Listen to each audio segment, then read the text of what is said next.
ओम शांति। आज प्यारे बाबा के 5 सितंबर 2024 के मधुर महावाक्य। आज बाबा ने अपनी मुरली में सुनाया है कि जिन बच्चों की बुद्धि दिव्य है, शुरूढ़ बुद्धि है, जिन बच्चों की बुद्धि में ज्ञान की धारणा है, वो बच्चे किसी को सुनाए बिना रह नहीं सकेंगे। उनको दूसरों को सुनाने का शौक होगा। उनकी बुद्धि परिवार में, घर में, बच्चों में, मित्र संबंधियों में नहीं भटकेगी। उनको शौक होगा। लेकिन जिनको पढ़ाई का शौक नहीं है, जिनको पढ़ाई में इंटरेस्ट नहीं आ रहा है, तो वो बच्चे क्या करेंगे? या तो इधर उधर देखते रहेंगे, या उबासी मारते रहेंगे, या आंख बंद करके बैठ जाएंगे। तो बाबा कहते ऐसे बच्चों की बुद्धि में ज्ञान की धारणा नहीं होती। और जिन बच्चों की बुद्धि में ज्ञान की धारणा नहीं होगी, उन बच्चों की बुद्धि में बाबा की याद भी नहीं आएगी। लेकिन जिनको ज्ञान की धारणा अच्छी है, जो दूसरों को सुनाने का शौक़ रखते हैं, जो पढ़ाई को एंजॉय करते हैं, रस लेते हैं, उसको अनुभव में लाते हैं, जीवन में लाते हैं, उन बच्चों का बाबा से जैसे मन लगा रहता है। उनको बाबा को याद करने का भी शौक़ होगा, दूसरों को सुनाने का भी शौक़ होगा। क्योंकि बाबा कहते हमको पढ़ाने वाला कौन है, ये उनकी बुद्धि में रहेगा। तो पढ़ाई याद रहेगी तो पढ़ाने वाला भी याद रहेगा। क्योंकि पढ़ाई कभी आंख बंद करके नहीं पढ़ते, पढ़ाई में कभी उबासी नहीं मारते। हाँ, अगर पढ़ाई में मन नहीं लग रहा है तो उबासी ज़रूर आएगी। दूसरी बात बाबा ने बताई कि बाबा यहाँ पर हम बच्चों को एक परिवार का प्यार देते हैं। जब हम यहाँ बाबा के बच्चे बनते हैं, ईश्वरीय परिवार का हिस्सा बनते हैं, तो एक परिवार जैसे एक प्रवृत्ति मार्ग का प्यार मिलता है हमको। लेकिन अगर हम दूसरे गुरुओं के पास जो लोग जाते हैं, वहाँ पे एक परिवार वाला प्यार नहीं मिलता। देहधारी गुरु परिवार वाला प्यार नहीं दे सकते। वहाँ पे शिष्य और चेले की स्मृति रहती है। लेकिन यहाँ हमको बाबा प्रवृत्ति मार्ग का प्यार देते हैं, क्योंकि स्वयं निराकार बाप हमको प्यार से, क्योंकि हम कल्प कल्प के बिछड़े हुए बच्चे हैं, तो बाबा हमको उस प्यार से कहते हैं मेरे बच्चे, मीठे बच्चे। अभी सुनते हैं बाबा के महावाक्य। बाबा ने सुनाया, मीठे बच्चे, तुम्हें यहाँ प्रवृत्ति मार्ग का लव मिलता है, क्योंकि बाप दिल से कहते हैं मेरे बच्चे। बाप से वर्षा भी मिलता है। बाबा के हम दिल से बन जाते हैं। हम भी बाबा को कहते हैं दिल से मेरे बाबा, और बाबा से हमको वर्षा भी मिलता है जो देहधारी गुरु नहीं दे सकते। ऐसा प्यार देहधारी गुरु नहीं दे सकते।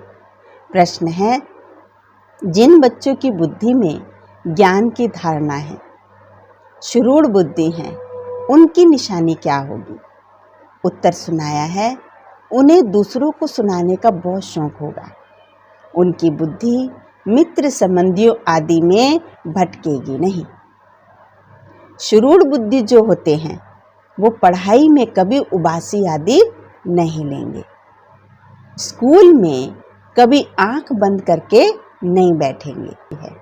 जो बच्चे तवाई होकर बैठते हैं, जिनकी बुद्धि इधर उधर भटकती रहती है, वो जैसे ज्ञान को समझते ही नहीं हैं। फिर उनके लिए बाबा को याद करना बहुत मुश्किल हो जाता है। जब ज्ञान ही समझ में नहीं आया, मुरली ही अंदर नहीं जा रही है, तो मुरली सुनाने वाला कैसे याद आएगा? वो भी उनको याद नहीं आता है। लेकिन जिनको मुरली अंदर जाती है, जो मुरली को ज्ञान को अंदर धारण करते हैं, उनको बाबा याद करना बहुत आसान हो जाता है। ओम शांति। ये है बाप और बच्चों का मेला, गुरु व चेले अथवा शिष्यों का मेला नहीं। इन गुरु लोगों की दृष्टि रहती है कि ये हमारे शिष्य हैं। सामने देखते हैं तो उनकी ये भावना रहती है ये हमारे शिष्य हैं, वह फॉलोअर्स हैं या जिज्ञासु हैं। हल्की दृष्टि हो गई। लेकिन बच्चे की जो दृष्टि होती है, बच्चे की भाव जो होता है, वो बहुत स्ट्रॉन्ग भाव होता है। वो उस दृष्टि से देखेंगे, आत्मा को नहीं देखते, वो देखते हैं शरीरों को। और वह चेले भी देह अभिमानी होकर बैठते हैं। गुरु भी देह अभिमानी है, वो शरीरों को देखते हैं, चेले की दृष्टि से देखते हैं। और चेले भी जो देखते हैं वो कहेंगे हमारे गुरु जी हैं, उनको अपना गुरु समझते हैं। दृष्टि ही वही रहती है कि ये हमारे गुरु हैं, गुरु के लिए रिगार्ड रखते हैं। यहाँ फिर वो अंतर है। ये बात नहीं है कि गुरु हैं तो रिगार्ड कम होगा, गुरु के प्रति पूरा रिस्पेक्ट है, लेकिन यहाँ में फ़र्क क्या है, यहाँ हम गुरु और शिष्य नहीं, यहाँ हमारा बाप और बच्चे का रिश्ता है। यहाँ बाप बच्चों का रिगार्ड रखते हैं, बाबा हमारा कितना रिगार्ड रखते हैं, क्योंकि जानते हैं इन बच्चों को मुझे पढ़ाना है। तो बाबा उस ऊंची नज़र से हमको देखते हैं कि ये विश्व के मालिक बनने वाले हैं। ये सृष्टि चक्र कैसे फिरता है, बेहद की हिस्ट्री ज्योग्राफी बच्चों को समझानी है। उन गुरुओं के दिल में बच्चे का लव नहीं होगा, भले वो ज्ञान देते हैं, प्रवचन करते हैं, लेकिन ये समझ के प्रवचन नहीं करेंगे हमारे बच्चे। बाप के पास तो बच्चों का बहुत लव रहता है और बच्चों का भी बाप पर लव रहता है। बाबा भी हम बच्चों को बहुत प्यार करते हैं, हम बच्चे भी बाबा को प्यार करते हैं। तुम जानते हो बाबा जो हमको सृष्टि चक्र का ज्ञान सुनाते हैं वो क्या सिखाते हैं, वो आधा कल्प के शास्त्र, भक्ति के कर्म कांड, गायत्री संध्या आदि वो सिखाते हैं। ये तो बाप आया हुआ है, अपना परिचय दे रहे हैं। हम बाप को बिल्कुल भी नहीं जानते थे, सर्वव्यापी कह देते थे। कभी भी पूछो परमात्मा कहाँ है तो झट कह देते थे कि सर्वव्यापी है।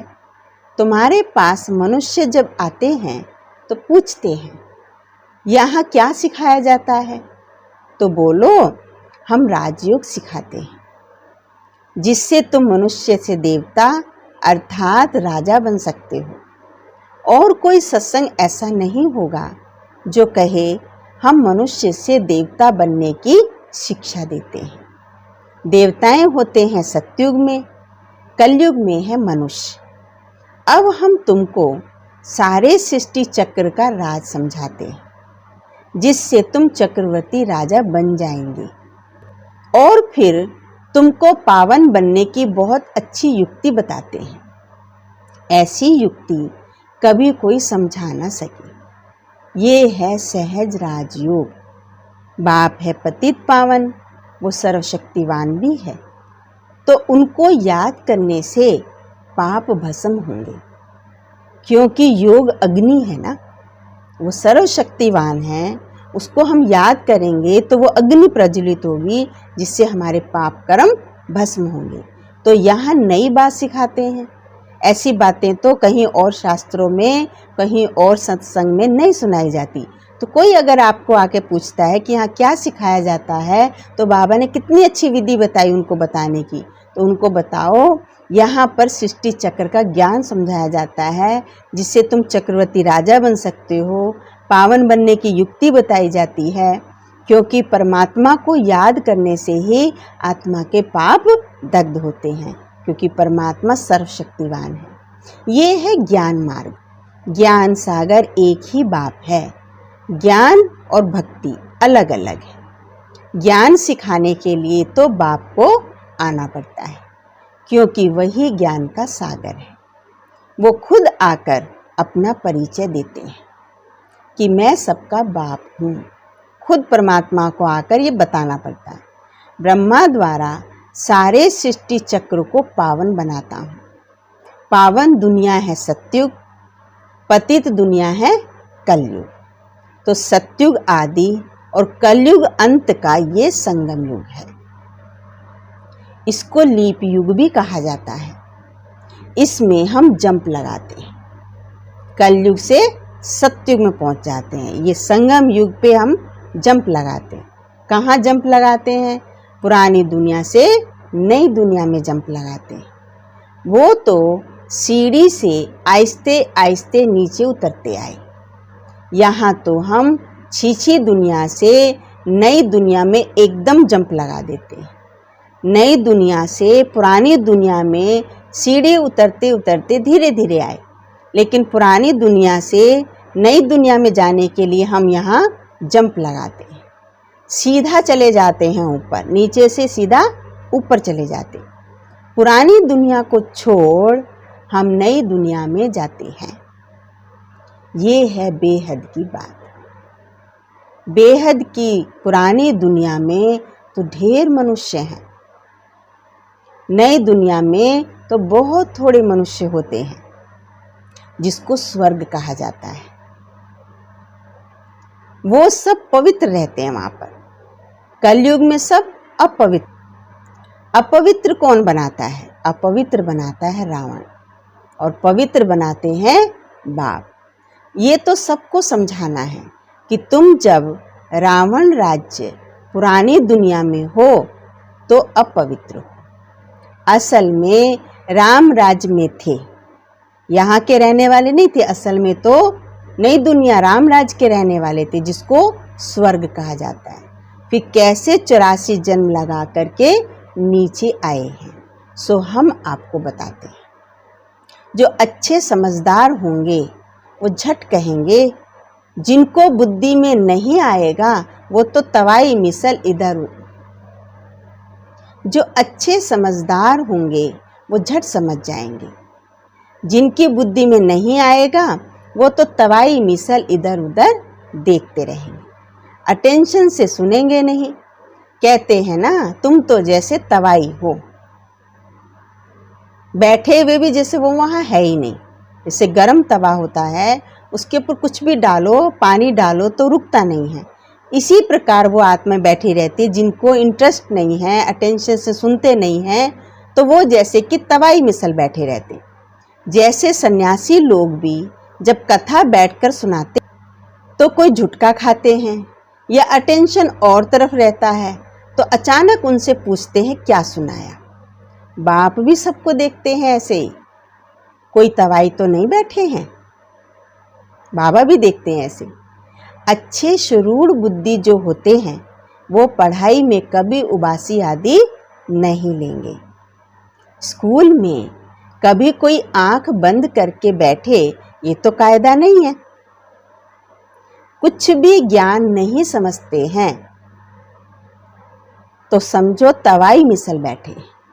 बाप को याद करना उनके लिए फिर बहुत मुश्किल हो जाता है। फिर पाप कैसे कटेंगे? ज्ञान अच्छी तरह से सुनते नहीं हैं तो बाप की याद आती नहीं है, बाबा को याद नहीं कर सकते। और बाप को याद नहीं करेंगे तो जो आत्मा पर पाप चढ़े हैं वो कैसे कटेंगे? जो शुरूढ़ बुद्धि अच्छी रीति धारण करते हैं वो औरों को सुनाने का शौक रखते हैं। ज्ञान नहीं है तो क्या होगा? तो बुद्धि मित्र संबंधियों आदि की तरफ भटकती रहती। यहाँ तो बाबा कहते और सब कुछ भूल जाना है, कुछ भी याद ना रहे सिवाय मैं आत्मा हूँ और परमात्मा की संतान हूँ। और बाबा इस समय हमें संगम पर पढ़ाने आया है, मुझे स्वर्ग में जाने की ये पढ़ाई पढ़नी है और पढ़ करके पतित से पावन बनना है और पावन दुनिया का मालिक बनना है। तो और सब कुछ भूल जाओ, पिछाड़ी में कुछ भी याद ना आए। बाबा ने सन्यासियों आदि का देखा हुआ है, ब्रह्मा बाबा का सब देखा हुआ है। जो पक्के ब्रह्म ज्ञानी होते हैं सवेरे ऐसे बैठे बैठे ब्रह्म तत्व को याद करते करते शरीर छोड़ देते हैं। ये बाबा का देखा हुआ है। ऐसे पक्के ब्रह्म ज्ञानी जो होते हैं उनकी बुद्धि कहीं और नहीं जाती, बस ब्रह्म में ही मस्त रहती है। तो वो ऐसे बैठे बैठे याद करते करते शरीर छोड़ देते हैं। उनके शांति का प्रवाह बहुत होता है। अब वो ब्रह्म में लीन तो नहीं हो सकते, ब्रह्म में तो परम धाम में तो बाद में ही जाएंगे, लीन तो वहाँ कोई होता नहीं है। फिर भी माता के गर्भ से ही जन्म लेना पड़ता है। लेकिन उनका इतना पक्का तपस्या होती है, ब्रह्म का इतना उनका ध्यान की अवस्था होती है कि जो बैठे बैठे शांति से शरीर छोड़ देते हैं। अब बाबा ने समझाया, वास्तव में महात्मा तो श्री कृष्ण को कहा जाता है, संपूर्ण पवित्र है। मनुष्य तो बिगर अर्थ समझे ऐसे ही कह देते, किसी को भी कह देते महात्मा। बाबा कहते श्री कृष्ण है संपूर्ण निर्विकारी, परंतु उनको सन्यासी नहीं देवता कहा जाता है संपूर्ण निर्विकारी। पर सन्यासी नहीं कहेंगे, उनको देवता कहेंगे। बाबा समझाते हैं सन्यासी कहना या देवता कहना उसका भी अर्थ है। सन्यासी का क्या मतलब है, देवता का क्या अर्थ है? ये देवता कैसे बना? सन्यासी से देवता बना। संगम पर पुरानी दुनिया का सन्यास किया, फिर देवता बना। उस समय देवता बनकर सन्यासी नहीं कहेंगे, पर सन्यास करके देवता बना। बेहद का सन्यास किया, फिर चले गए नई दुनिया में। वो तो हद का सन्यास करते हैं। जो गुरु लोग हैं देहधारी, वो हद का सन्यास करते हैं। बेहद में तो वो जा ना सके, हद में ही फिर पुनर्जन्म लेना पड़ेगा विकारों से। तो ये बेहद का सन्यास तो बेहद का बाप ही सिखाते हैं। वो हद का सन्यास करते हैं तो वो वापस इसी दुनिया में आकर जन्म लेते हैं, फिर विकारों से जन्म लेते हैं, तो बेहद के मालिक नहीं बन सकते। राजा रानी वो कभी बन ना सके, क्योंकि उनका धर्म ही अलग है। वो निवृत्ति मार्ग वाले हैं। सन्यास धर्म देवी देवता धर्म नहीं है। ये नहीं समझे कि सन्यास धर्म देवी देवता धर्म है, वो देवी देवता धर्म नहीं है। बाबा कहते मैं अधर्म विनाश कर देवी देवता धर्म की स्थापना करता हूँ। विकार भी अधर्म है ना, इसलिए बाबा कहते इन सब का विनाश कर एक आदि सनातन देवी देवता धर्म की स्थापना करने मुझे आना पड़ता है। गीता में भी कहा है भगवान को अधर्म का नाश सद्धर्म की स्थापना करने आना पड़ता है। कहाँ? भारत में। जब सतयुग था तब एक धर्म था, वही धर्म फिर धीरे धीरे अधर्म बनता है। अब फिर तुम आदि सनातन देवी देवता धर्म की स्थापना कर रहे हो। जो जितना पुरुषार्थ करेंगे उतना उच्च पद पाएंगे। अपने को आत्मा निश्चित जरूर करना है। सबसे मुख्य चीज अपने को आत्मा निश्चय करना है। भल ग्रस्त व्यवहार में रहो, उसमें भी जितना हो सके उठते बैठते पक्का करो कि मैं आत्मा हूँ, परमपिता परमात्मा की संतान हूँ। घर बार संभालो, सब काम करो, पर उठते बैठते ही पक्का करो। बाबा ने उदाहरण दिया भक्तों का।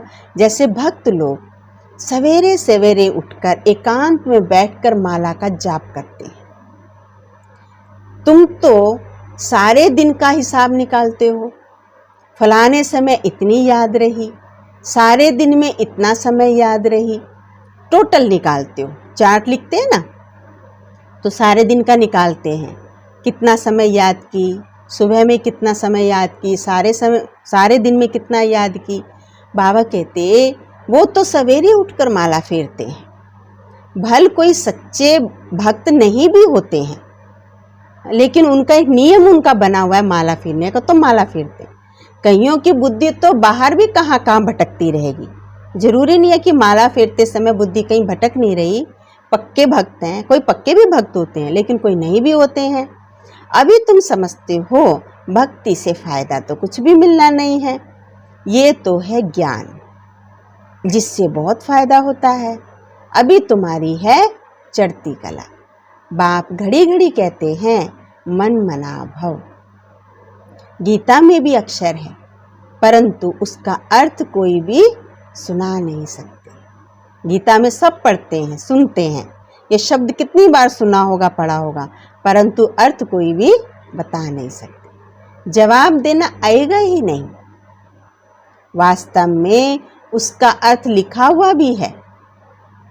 अपने को आत्मा समझ, देह के सब धर्म छोड़, माम एकम याद करो। ये भी सब लिखा हुआ है, जबकि उसके अंदर भगवानो वाच्य है ना, परंतु उनकी बुद्धि में श्री कृष्ण भगवान,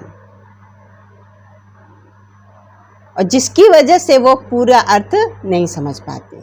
वो तो देहधारी पुनर्जन्म में आने वाला है। श्री कृष्ण तो पूरे 84 जन्म लेता है, उनको भगवान कैसे कह सकते हैं? तो सन्यासी आदि किसी की भी दृष्टि बाप और बच्चों की नहीं हो सकती। उनकी तो गुरु और शिष्य की ही दृष्टि रहेगी, बाप और बच्चों की नहीं हो सकती। भल गांधी जी को बापूजी कहते हैं, परंतु बाप और बच्चे का संबंध नहीं कहेंगे। वो राष्ट्रपिता कहलाते हैं तो बापूजी तो कहते हैं, लेकिन वो पिता और बच्चे वाली जो रिश्ते वाली बात है, संबंध वाली, वो नहीं कहेंगे। वो तो फिर भी साकार हो गया ना, सबका बाप तो नहीं बन सकता ना, पूरे भारत का बाप कैसे बन जाएगा।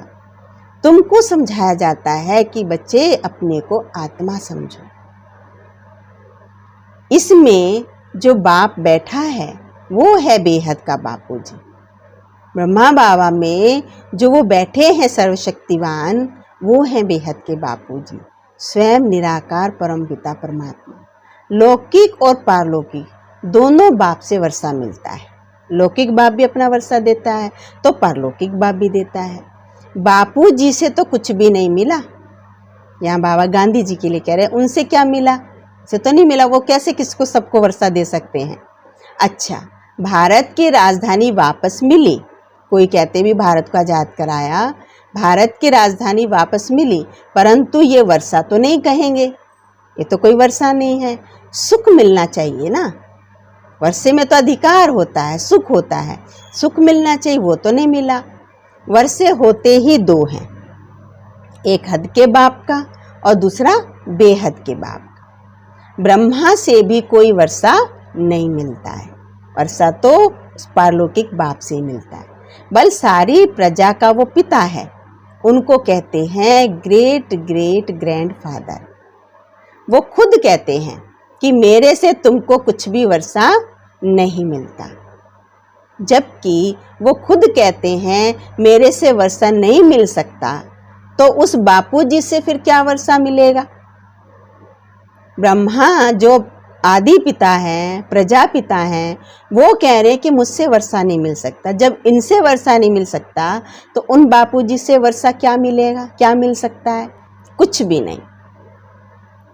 अंग्रेज तो चले गए, अभी क्या है, भूख हड़ताल, पिकेटिंग, स्ट्राइक्स आदि ये होती रहती है, कितनी मारामारी होती रहती है। भले अंग्रेज चले गए, लेकिन आज भी दुनिया के अंदर कितनी मारामारी है। कहीं स्ट्राइक करते हैं, कहीं पिकेटिंग करते हैं, कहीं भूख हड़ताल करते हैं, कोई का डर नहीं है। बड़े बड़े ऑफिसर्स को भी मार देते हैं, सुख के बजाय और ही दुख हो गया। तो बेहद की बात यहाँ ही है। बाबा कहते पहले पहले तो ये पक्का निश्चय करो कि हम आत्मा हैं, शरीर नहीं। बाप ने हमको अडॉप्ट किया है, हम एडॉप्टेड बच्चे हैं। तुमको समझाया जाता है बाप ज्ञान का सागर आया हुआ है और सृष्टि चक्र का राज समझा रहे हैं, ये बाबा हमें बता रहे हैं। दूसरा कोई ये बात समझा नहीं सकेगा, खुद बाप आकर हमें समझाते हैं और कोई नहीं समझा सकता। बाबा कहते बच्चे देह सहित देह के सब धर्मों को भूल मामेकम याद करो। सतो प्रधान तो जरूर बनना पड़ेगा, ये भी तुम जानते हो। क्या जानते हैं कि पुरानी दुनिया का विनाश तो होना ही है, ये तो बच्चों को पक्का है। नई दुनिया में तो बहुत थोड़े होते हैं। अभी पुरानी दुनिया में तो कितने हैं, बहुत मनुष्य हैं, लेकिन नई दुनिया में तो बहुत थोड़े होते हैं। यहाँ कितनी करोड़ों आत्माएं हैं और वहाँ 9 लाख होंगे। इतने सब कहाँ जाएंगे, ये भी अब तुम्हारी बुद्धि में है कि हम सब आत्माएं ऊपर में थी, फिर यहाँ आई पार्ट बजाने, फिर सबको वापस जाना है। तो आत्मा को एक्टर कहा जाता है। तो एक्टर मंच पर पार्ट बजाने आई है, जब जब जिसका रोल होता है तब आते हैं, जिनका रोल नहीं है वो अपने घर रहते हैं। आत्मा एक्ट करती है इस शरीर के द्वारा, ये सबको शरीर अपना अपना मिला है। आत्मा को ऑर्गन्स तो चाहिए ना। आत्मा कितनी छोटी है, 84 लाख जन्म नहीं, 84 लाख जन्म नहीं, हर एक अगर 84 लाख जन्म ले फिर पार्ट रिपीट कैसे करेंगे। 84 जन्मों की कहानी मुश्किल याद होती है, समझ में नहीं आती है। 84 लाख में तो कैसे पार्ट रिपीट करेंगे, याद भी नहीं रह सकेगा, स्मृति से बाहर ही चला जाएगा। 84 जन्म भी तुमको याद नहीं रहते, भूल जाते हो, तो 84 लाख कैसे याद रहेंगे।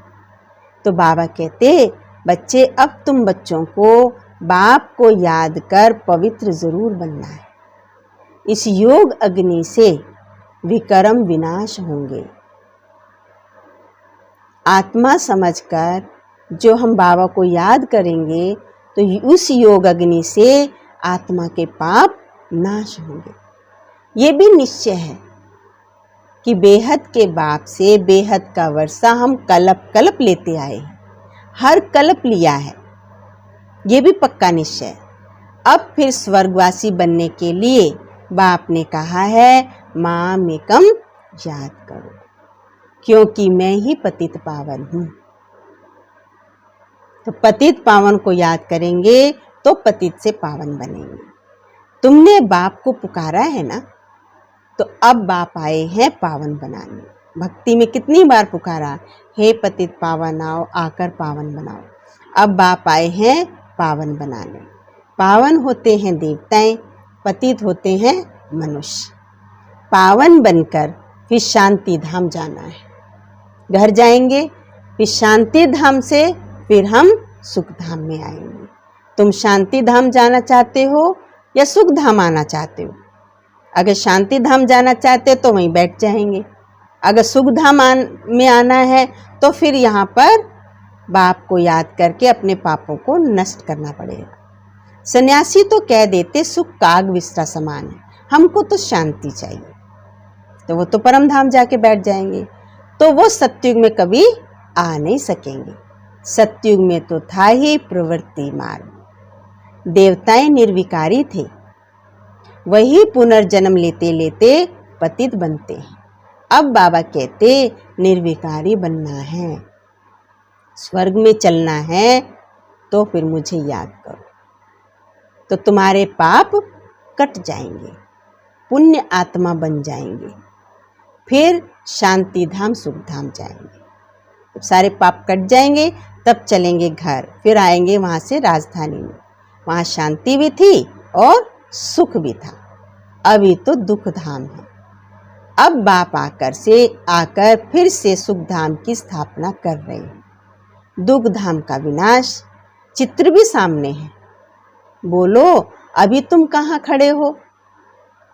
अभी है कलयुग का अंत, विनाश सामने खड़ा है, बाकी जाकर थोड़ा टुकड़ा रहेगा। इतने खंड तो वहाँ होते नहीं हैं।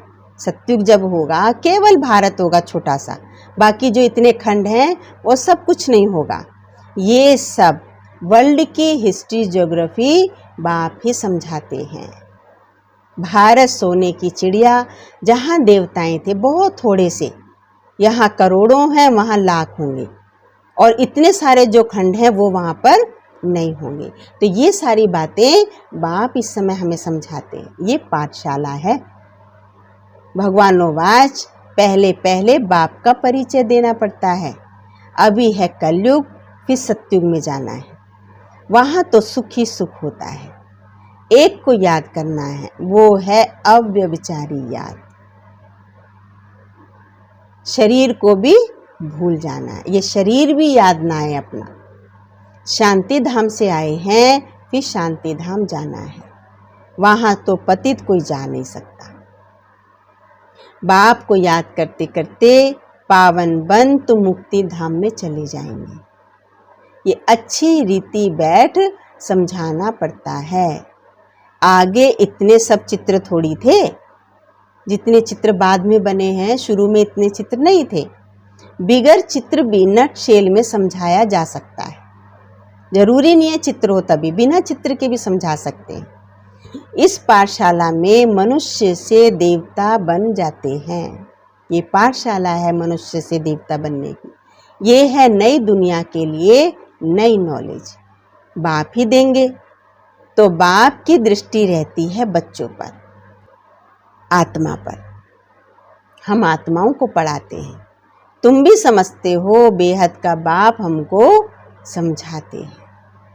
उनका नाम है शिव बाबा। बेहद के बाप का नाम है शिव बाबा। सिर्फ बेहद का बाबा कहने से भी मूंझ जाएंगे कि बेहद का बाबा हमें पढ़ाते, तो नहीं समझ में आएगा, क्योंकि बाबा तो बहुत हो गए ना आज के समय में। इसलिए निराकार शिव बाबा कहना जरूरी है।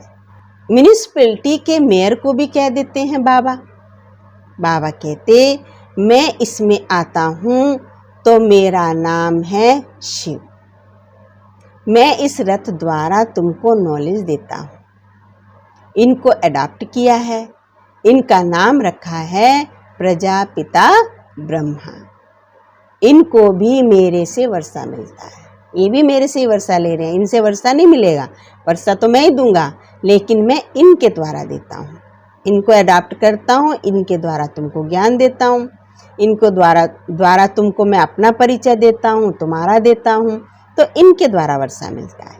अच्छा, मीठे मीठे सिकील दे बच्चों प्रति माता पिता बाप दादा का याद प्यार और गुड मॉर्निंग। रूहानी बाप की रूहानी बच्चों को नमस्ते। हम रूहानी बच्चों की रूहानी बाप दादा को नमस्ते नमस्ते, गुड मॉर्निंग। अब है धारणा के लिए मुख्य सार। पहला पॉइंट है, अभी पुरानी दुनिया से नई दुनिया में जंप देने का समय है। जंप लगाना है हमको, तब नई दुनिया में पहुंचेंगे। इसलिए इस पुरानी दुनिया से बेहद का संन्यास करना है, इसे बुद्धि से भूल जाना है। बुद्धि में पुरानी दुनिया रहेगी तो जंप नहीं दे सकेंगे, इसलिए इसको बुद्धि से भूल जाना है। दूसरा पॉइंट है, पढ़ाई पर पूरा अटेंशन देना है। स्कूल में आंखें बंद करके बैठना ये तो कायदा नहीं है। ध्यान रहे, पढ़ाई के समय बुद्धि इधर उधर ना भटके, उबासी ना आए। हम कितनी ऊंची पढ़ाई पढ़ रहे हैं, तो ये ध्यान रहे कि हमारी बुद्धि इधर उधर ना जाए, उबासी ना आए। जो सुनते जाएं वो धारण होता जाए, अंदर जाता जाए, इस बात का ध्यान रखना है। अब है वरदान, रूहानी नशे द्वारा पुरानी दुनिया को भूलने वाले स्वराज्य सो विश्व राज्य अधिकारी भव। रूहानी नशे द्वारा पुरानी दुनिया को भूलने वाले स्वराज्य सो विश्व राज्य अधिकारी भव। संगम युग पर जो बाप के वर्षे के अधिकारी हैं, वही स्वराज्य और विश्व राज्य अधिकारी बनते हैं। आज स्वराज्य है, कल विश्व का राज्य होगा। आज और कल की बात है। ऐसी अधिकारी आत्मा रूहानी नशे में रहती है। जो स्वराज्य अधिकारी होगी वो सदा नशे में रहेगी रूहानी, और नशा पुरानी दुनिया सहज भुला देता है। तो स्वराज्य का नशा है, विश्व राज्य का नशा है, पुरानी दुनिया स्वतः भूल जाती है। अधिकारी कभी कोई वस्तु के, व्यक्ति के, संस्कार के अधीन नहीं हो सकते। उन्हें हद की बातें छोड़नी नहीं पड़ती, स्वतः छूट जाती है। तो अधिकार का नशा, मैं स्वराज्य अधिकारी हूँ, रूहानी नशा रहे तो पुरानी दुनिया स्वतः ही भूलती जाएंगी, भूलनी नहीं पड़ेगी। अब है आज का स्लोगन, हर सेकंड, हर श्वास, हर खजाने को सफल करने वाले ही सफलता मूर्त बनते हैं। हर सेकंड, हर श्वास, हर खजाने को सफल करने वाले ही सफलता मूर्त बनते हैं। ये थे प्यारे बाबा के महावाक्य। अच्छा, ओम शांति।